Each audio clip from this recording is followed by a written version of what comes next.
Do you check your blood pressure every day? Many seniors are incredibly diligent about monitoring their health at home, and honestly, that's a wonderful habit to have. But here's something most people don't realize, and it's something that could be affecting you right now.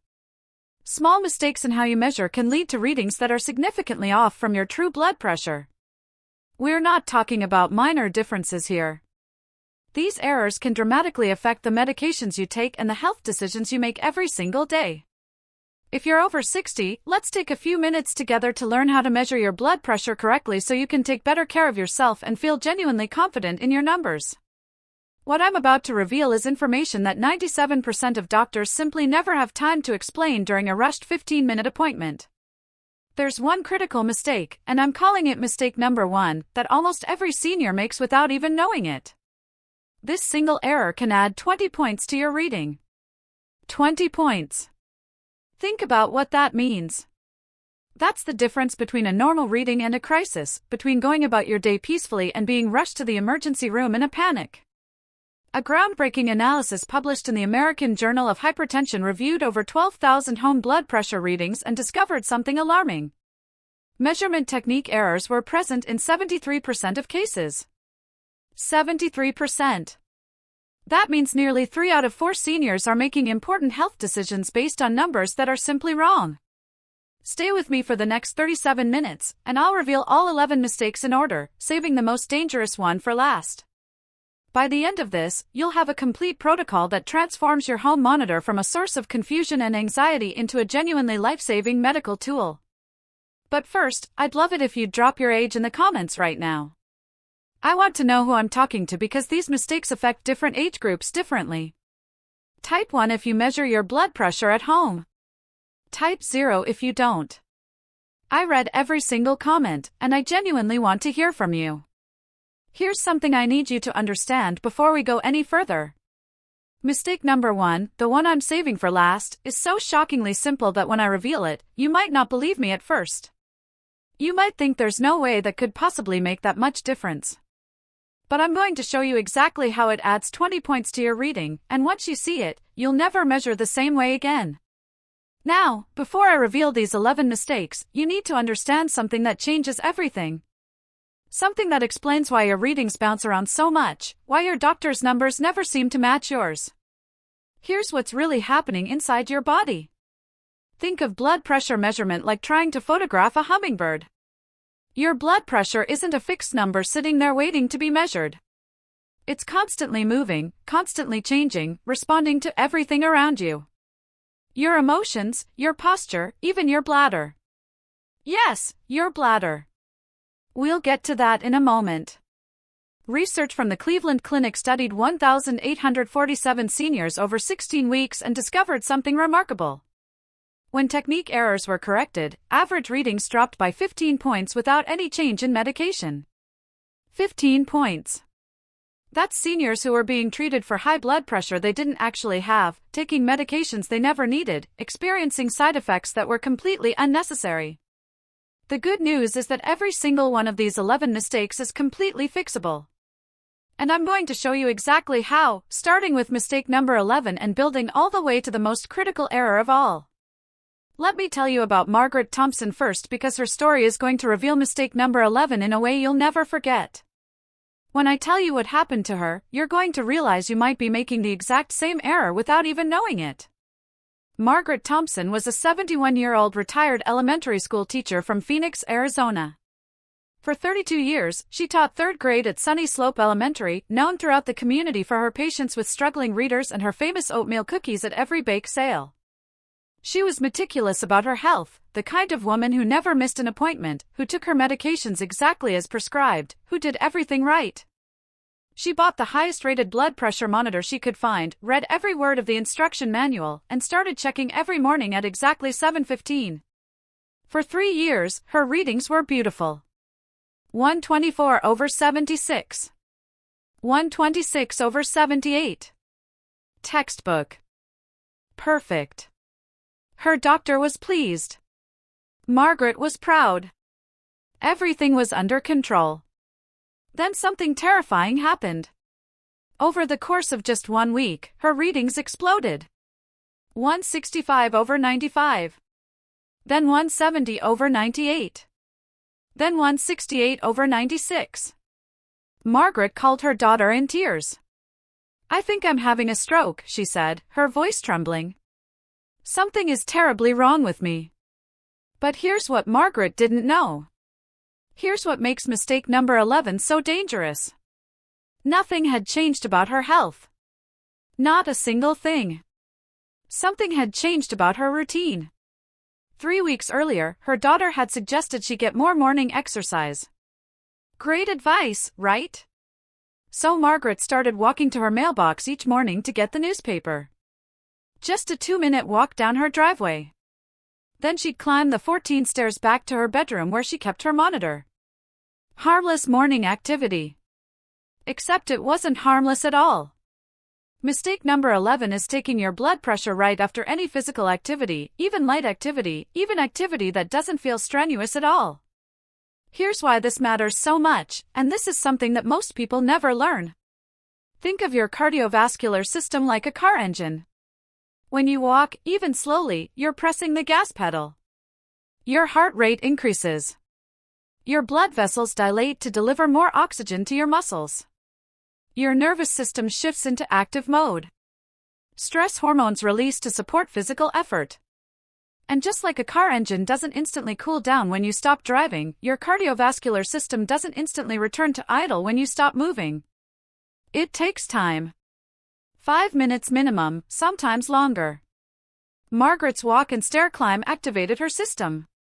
She was measuring while the engine was still revving. Her true resting blood pressure was still 124/76, but she was capturing 170 because her body hadn't settled yet. But here's where Margaret's story gets truly heartbreaking. Her doctor, trusting her home readings because she'd always been so reliable, increased her medication. Now her actual blood pressure dropped to 95/60. She started feeling dizzy, weak, like she couldn't catch her breath. She fell twice in 1 week, nearly fractured her hip the second time. Her daughter started talking about nursing homes. Margaret, who had lived independently her entire life, who had been hiking in the mountains just months before, faced losing her freedom. All because of a measurement error that no one caught. Have you ever measured your blood pressure right after walking to another room? After climbing stairs? After carrying groceries in from the car? After cleaning the house or making the bed? Think about your own routine for a moment. What do you do in the 5 minutes before you measure? Be completely honest with yourself. This might be affecting your numbers right now. The rule is absolute. Before measuring, you must be completely at rest for at least 5 full minutes. Not walking around. Not moving from room to room. Just sitting quietly, letting your cardiovascular engine return to idle. But here's what I need you to understand before we move to mistake number 10. Margaret's error was innocent. She had no idea she was doing anything wrong. But mistake number 10 is one that people do intentionally, thinking it doesn't matter, thinking they'll just measure quickly before they forget. And it adds 10 to 15 points every single time. Wait until you see what it is. Let me tell you about Harold Richardson because his story is going to reveal something about blood pressure physiology that almost no one knows. And once you understand it, you'll never make this mistake again. Harold was a 74-year-old retired aerospace engineer from San Diego, California. He spent 40 years designing guidance systems for satellites, the kind of brilliant mind that loved precision and data. He measured his blood pressure at exactly 6:30 every morning for 15 years. Same time, same chair, same technique. His readings were consistent and reassuring. 130/80, year after year. Beautiful data that any engineer would be proud of. Then something shifted. His readings started climbing. 150/90. 155/92. Same time, same chair, same everything. What was happening? His doctor ran every test. Everything came back normal. No new medications, no dietary changes, no weight gain. The mystery lasted 3 months until someone finally asked the right question. Had anything changed in his evening routine? That's when Harold remembered. His doctor had told him to stay hydrated, drink more water. Excellent advice for kidney health. So Harold started drinking a large glass of water before bed every night. Perfect hydration strategy, except for one devastating problem. He was waking up every morning with a completely full bladder and measuring his blood pressure before using the bathroom. Mistake number 10 is measuring with a full bladder. Now, I know what you're thinking. How could that possibly matter? Let me explain, because this reveals how incredibly sensitive blood pressure measurement really is.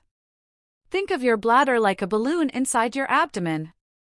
When it's full, it creates pressure pushing against everything around it. Your blood vessels run through your abdomen. That balloon is squeezing them. Your body responds by constricting other vessels to maintain pressure elsewhere. Your nervous system activates to help you maintain bladder control. Your heart rate increases slightly from the discomfort. The result?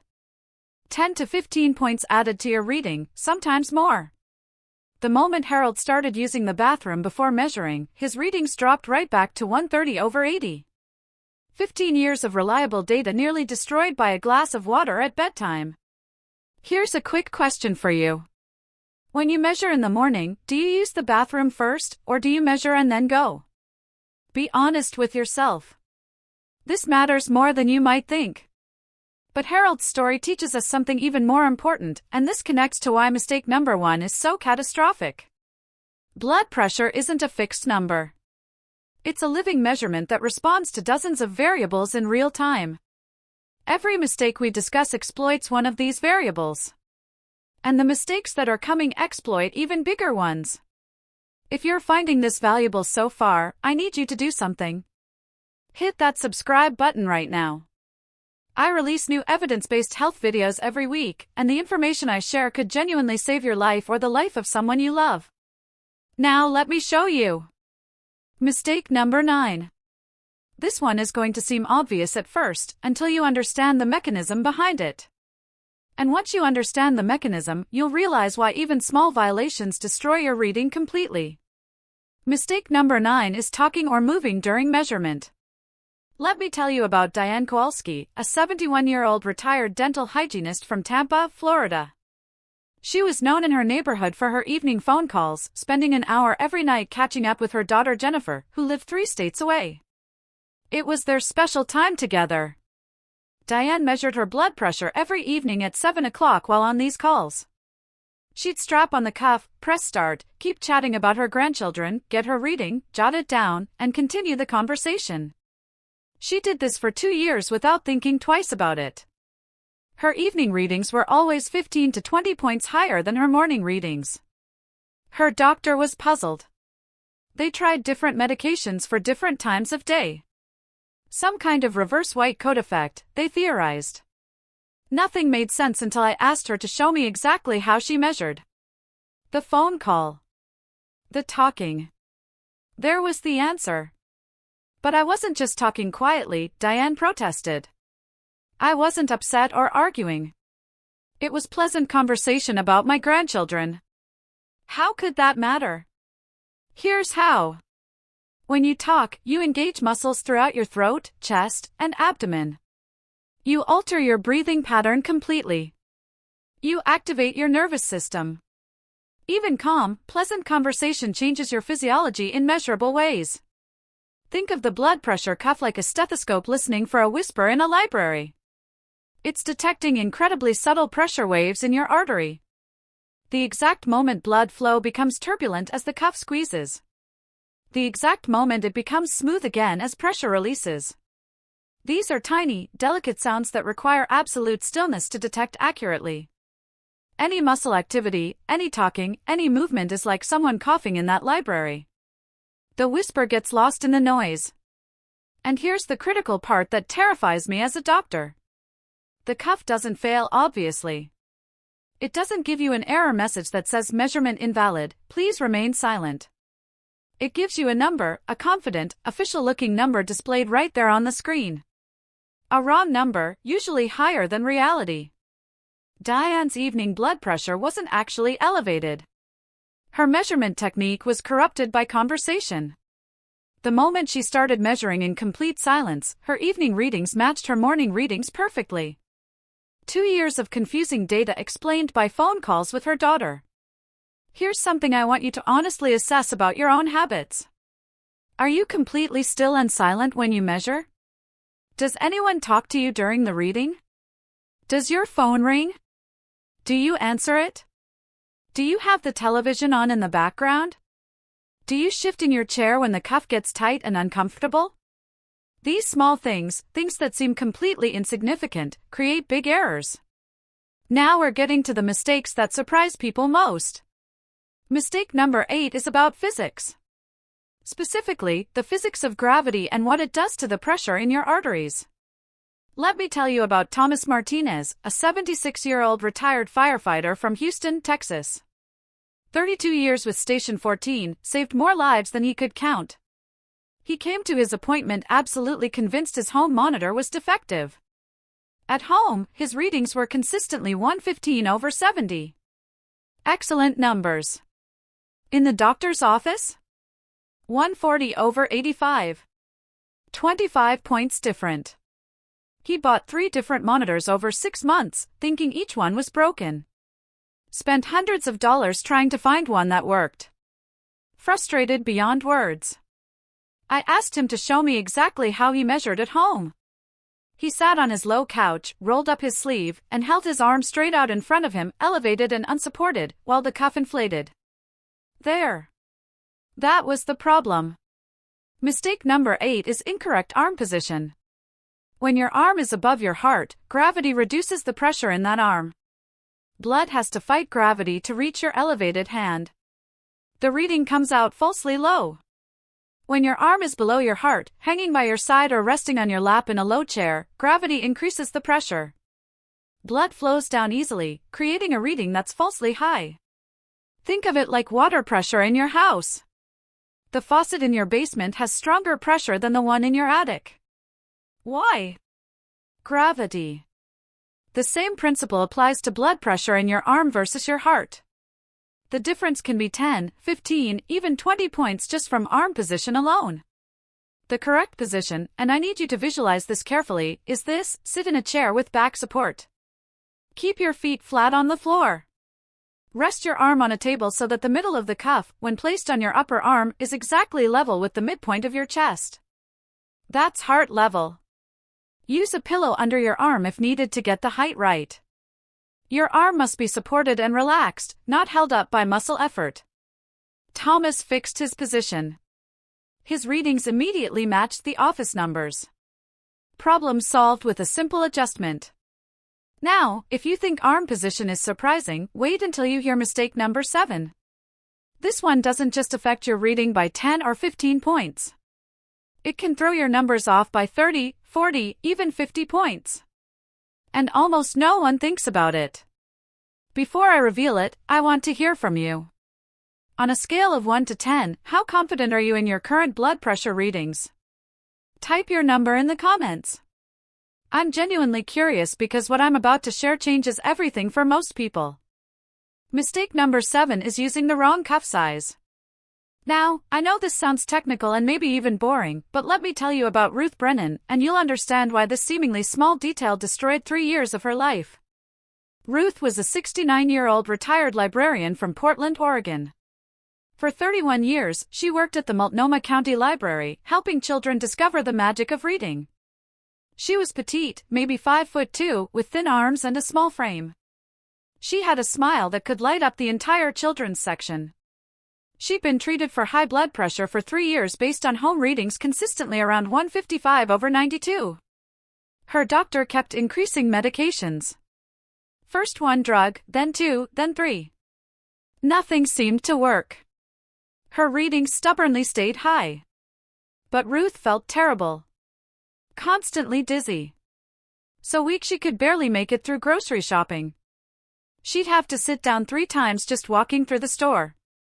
Some days she couldn't get out of bed until noon. She stopped volunteering at the library because she couldn't stand long enough to shelve books.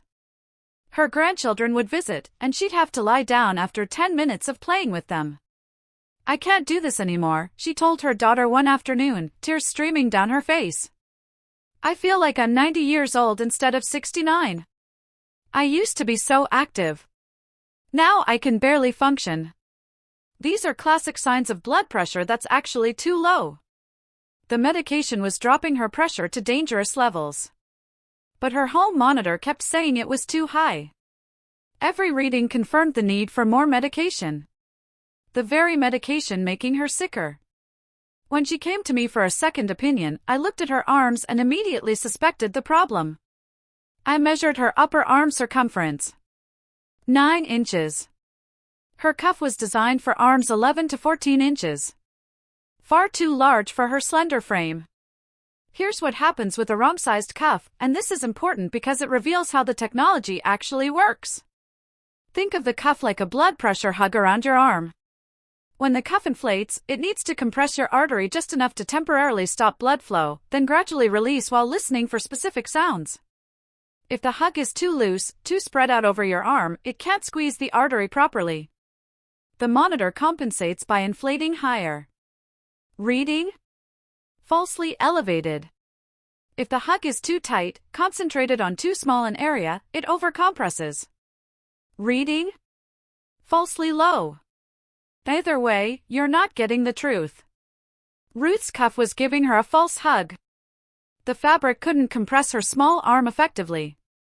Her monitor kept telling her she had dangerous high blood pressure. She kept taking more medication. Her actual pressure kept dropping lower and lower. We got Ruth the correct small adult cuff. Her first accurate reading? 118/75. Normal. Healthy. Perfect. She sat there and cried. 3 years, she said, her voice breaking.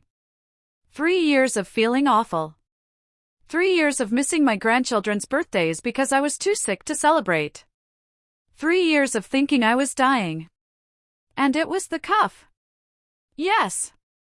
The cuff. A $40 device that came with a one-size-fits-all cuff that didn't fit her at all. Look at your cuff right now if you can. There's a marking showing the appropriate arm circumference range. Measure your arm at the midpoint between shoulder and elbow. Is your arm within that range? If not, you need a different cuff. This is not optional. Using the wrong size makes your monitor essentially worthless. We're building toward mistake number 1, and I want you to understand something important. Every mistake we've covered multiplies the others. Wrong cuff plus wrong position plus talking doesn't equal 3 small errors. It equals 1 massive compounded disaster. Let me show you mistake number 6 because this is where people start realizing that blood pressure monitoring isn't just about taking a reading. It's about taking the right reading at the right time. This mistake drove Franklin Cooper and his doctor absolutely crazy for 6 months. Franklin was 72, a retired postal worker from Columbus, Ohio. He measured whenever he remembered. Sometimes at 6 in the morning. Sometimes at 11. Sometimes at 3 in the afternoon. Sometimes at 9 at night. Completely random. His readings ranged from 115 to 160. Wild, unpredictable swings. His doctor had no idea what to do.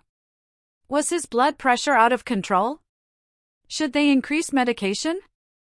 Add another drug?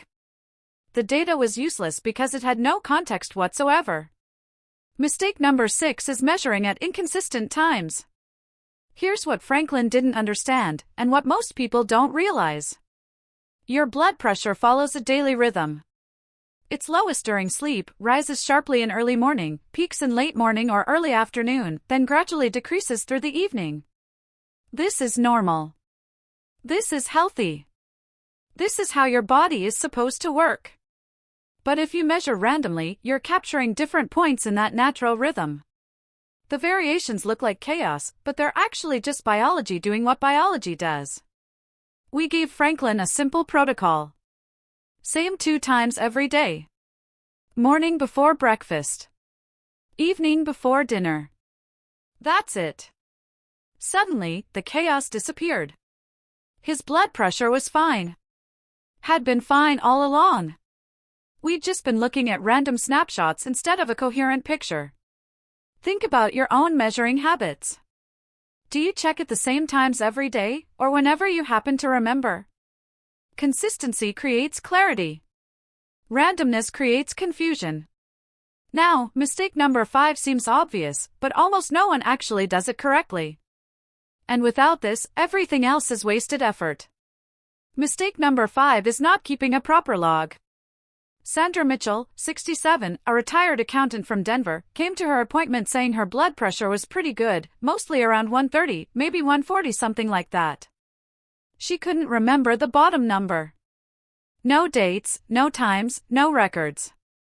3 months of measuring with absolutely nothing to show for it. Here's the brutal truth. If you don't log your readings, you're wasting your time. Memory is unreliable. People remember the scary high readings and forget the normal ones. They approximate, round up, round down. None of that helps your doctor make good decisions about your care.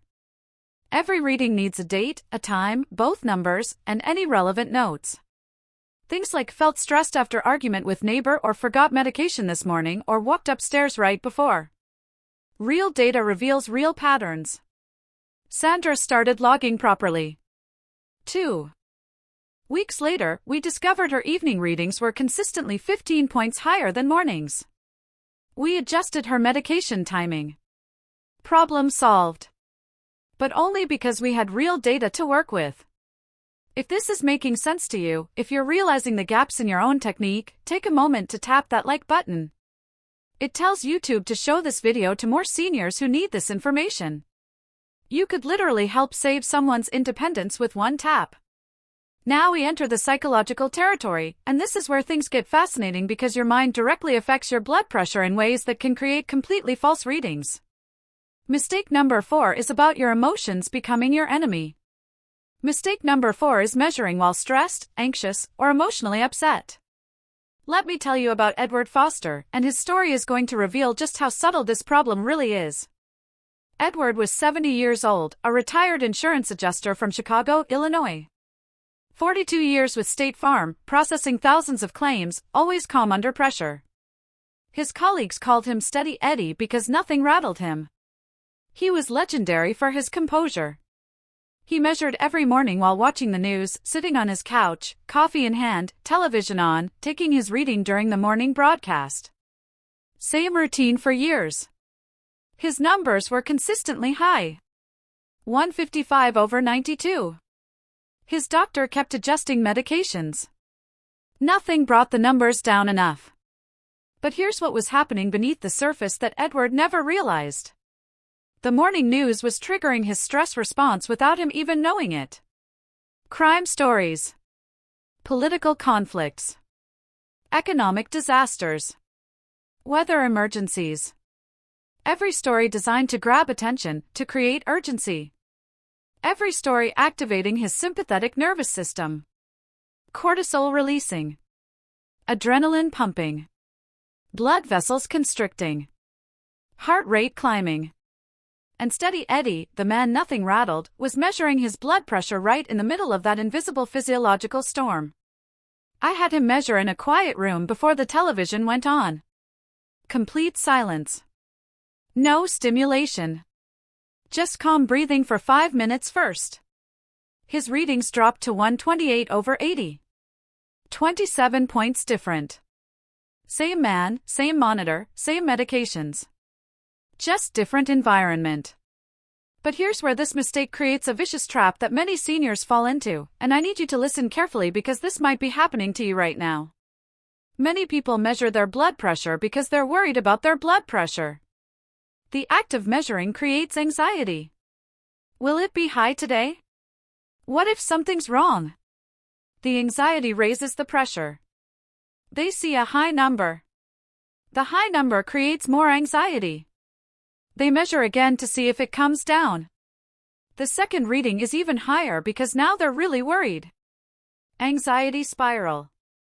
Panic. Sometimes emergency room visits for blood pressure that was never actually dangerous. I need you to answer this honestly. What triggers you before you measure? Do you feel calm, or do you feel nervous about what the number will say? Does checking your blood pressure itself make you anxious? These emotions show up directly in your readings. The solution is creating peace before measuring. Quiet room. No television. Phone silenced. 5 minutes of calm breathing. Let your nervous system settle completely. Now let me show you mistake number 3. This one is going to surprise you because most people have never even considered it. Mistake number 3 is not checking both arms. Most people have a slight difference between arms. 5 to 10 points higher in the dominant arm is normal and nothing to worry about. But sometimes there's a significant difference, more than 15 or 20 points, and this can indicate hidden arterial disease that needs immediate attention. Patricia Wynn was 73, a retired accountant from Philadelphia. She measured on her left arm for 5 years. Always good. 120/75. She felt healthy. No concerns whatsoever. Then during a routine physical, her doctor measured both arms. Left arm? 120. Right arm? 165. 45 points different. This prompted immediate testing. They found significant arterial narrowing on the right side. High stroke risk requiring urgent treatment. If we'd only measured the left arm, we might not have discovered this until catastrophe struck. When you first start monitoring, measure both arms for 1 week. If one arm is consistently 10 or more points higher, use that arm for all future readings and tell your doctor about the difference. A new significant difference appearing later warrants immediate medical attention. Now we're getting very close to mistake number 1. Let me show you mistake number 2 first. Mistake number 2 is taking only 1 reading per session. Vincent Morales, 68, a retired bus driver from Los Angeles, measured once every morning. His readings were chaotic. One day 125. Next day 150. Then 135. Unpredictable swings that made no sense. We had Vincent take 3 consecutive readings in my office. First reading? 148. Second reading, 2 minutes later? 135. Third reading? 130. His body needed time to relax. The first reading was always elevated from the anticipation of measuring, from the slight startle of the cuff inflating. The gold standard is 3 readings, 1 to 2 minutes apart. Average the second and third. That average is your true blood pressure. Suddenly Vincent's chaos made sense. His pressure was well controlled. The variations were just normal measurement variability compounded by single reading error. But here's the critical point that connects everything we've discussed. This protocol only works if you're not making mistake number 1. If mistake number 1 is corrupting every reading, taking 3 readings just gives you 3 wrong numbers to average. 3 wrong numbers that lead to wrong decisions. And now we've arrived. The moment I've been building toward this entire video. Mistake number 1. The most common mistake. The most dangerous mistake. The most devastating error in home blood pressure monitoring. The mistake that can add 15, 20, even 30 points to your reading. The mistake that puts people on medications they don't need or gives them false reassurance while stroke risk builds silently. Are you ready? Mistake number 1 is placing the cuff over clothing or on a rolled-up sleeve. I know what you're thinking. That's it? That's the devastating mistake you've been building toward this entire video? Yes. And let me tell you exactly why this is so catastrophic that I saved it for last. Let me tell you about Alice Thornton, and her story is going to show you how this innocent habit can destroy years of your life. Alice was 74, a retired school principal from Detroit, Michigan. For 28 years, she ran Jefferson Elementary with warmth and discipline in equal measure. She was meticulous about everything. Kept color-coded calendars. Filed everything alphabetically. Never missed a single detail in her entire career. She brought that same precision to her health. Highest rated monitor. Perfect schedule. Proper posture. 3 readings averaged. Beautiful logs with dates and times. Everything by the book. Or so she thought. But her readings were consistently 20 points higher than the doctor's office. Her doctor, trusting her meticulous records because she'd always been so careful, increased her medication. Then increased it again. Alice started feeling terrible. Dizzy. Exhausted. She fell getting out of the shower one morning, bruised her shoulder badly. She stopped driving because she didn't feel safe behind the wheel. Stopped volunteering at the school she'd led for nearly 3 decades. Her daughter started talking about assisted living. At 74, Alice Thornton was losing her independence, and she couldn't understand why. When she came to see me, I asked her to demonstrate exactly how she measured. She sat down, pulled up the sleeve of her cardigan, rolling it neatly above her elbow the way she'd done hundreds of times, placed the cuff, pressed start. There. The rolled sleeve. When you roll up a long sleeve, you create a tight band of bunched fabric around your upper arm. Think of it like a soft tourniquet. This constricts blood flow, changes the pressure in the arteries below. The cuff is trying to measure clean, unobstructed blood flow. But that roll of fabric creates an obstruction. Pressure builds. Readings go up by 15, 20, sometimes 30 points. Even thin clothing creates errors. The cuff needs direct skin contact to detect subtle pressure waves. Fabric dampens those signals, muffles them, makes accurate measurement impossible. Alice removed her cardigan completely. Bare arm. Cuff directly on skin. Her reading dropped from 155 to 132. 23 points instantly. She sat there staring at the monitor. All this time, she whispered. All these medications. The falls. The dizziness. Because I rolled up my sleeve? Yes. Because she rolled up her sleeve. We carefully reduced her medications over the following weeks. Her energy came back. The dizziness disappeared. She started driving again. Last month, she organized the entire Jefferson Elementary spring fundraiser. I got myself back, she told me. All because of bare skin. The rule is absolute. Always measure on completely bare skin. Remove clothing entirely. Don't roll sleeves up, no matter how convenient it seems. Keep a tank top handy specifically for blood pressure checks if you need to. The cuff must touch your skin directly. No fabric. No bandages. Nothing. Now you know all 11 mistakes. You understand why each one matters. You understand how they compound each other. Let me give you the complete protocol so you can start using it tomorrow morning. Follow this exactly, and your readings will be accurate and clinically useful. First, timing. Measure twice daily. Morning before breakfast and medication. Evening before dinner. Same times every day, as consistently as possible. Second, preparation. Empty your bladder completely. Avoid caffeine, exercise, and smoking for 30 minutes before measuring. Third, positioning. Sit in a chair with back support. Feet flat on floor. Rest your arm on a table so the middle of the cuff is at heart level. Arm supported and relaxed, not held up by muscle effort. Fourth, bare skin.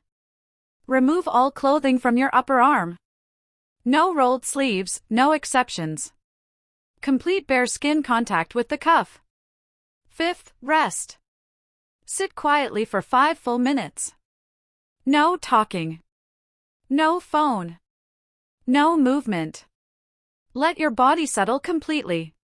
Sixth, multiple readings. Take 3 readings, 1 to 2 minutes apart. Stay still and silent during each measurement. Record all 3. Seventh, calculate. Average the second and third readings. That average is your blood pressure for that session. Eighth, log everything. Date. Time. All 3 readings. Any relevant notes about how you were feeling or what you did beforehand. Ninth, share with your doctor. Bring your complete log to every appointment. Real data leads to real solutions. Remember Margaret from the beginning of this video? The retired teacher from Phoenix who thought she was having a stroke?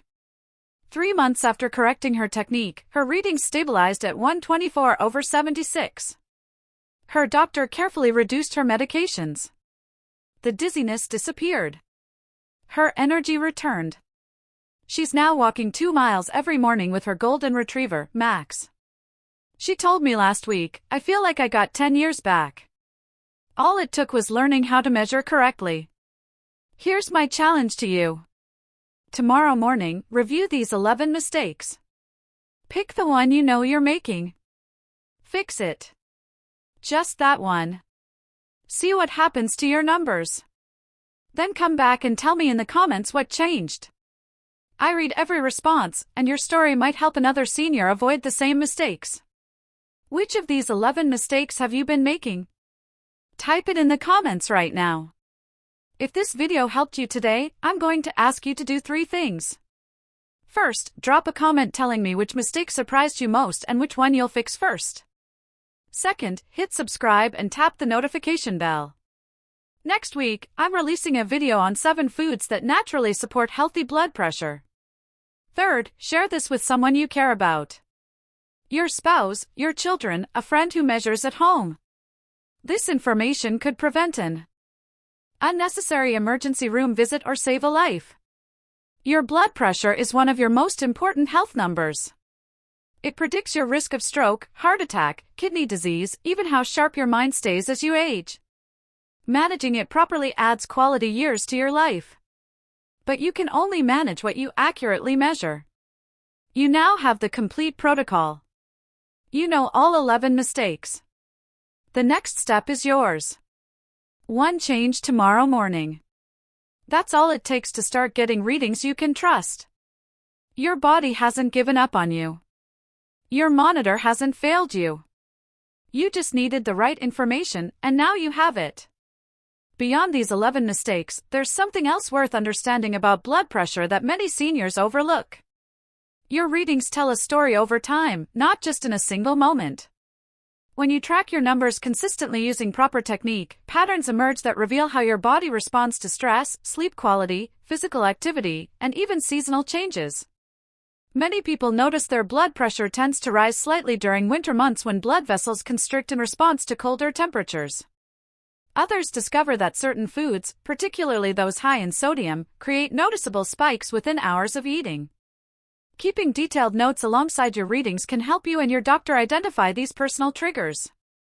Some seniors find it helpful to measure after particularly stressful days to see how their body recovers, while others track the positive effects of relaxation techniques like deep breathing or gentle stretching. The more you understand your own patterns, the more empowered you become in managing your cardiovascular health.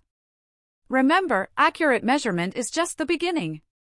What you do with that information, the lifestyle choices you make, the conversations you have with your healthcare provider, determines whether those numbers lead to better health outcomes or remain just numbers on a page. Take care of yourself. I'll see you in the next video.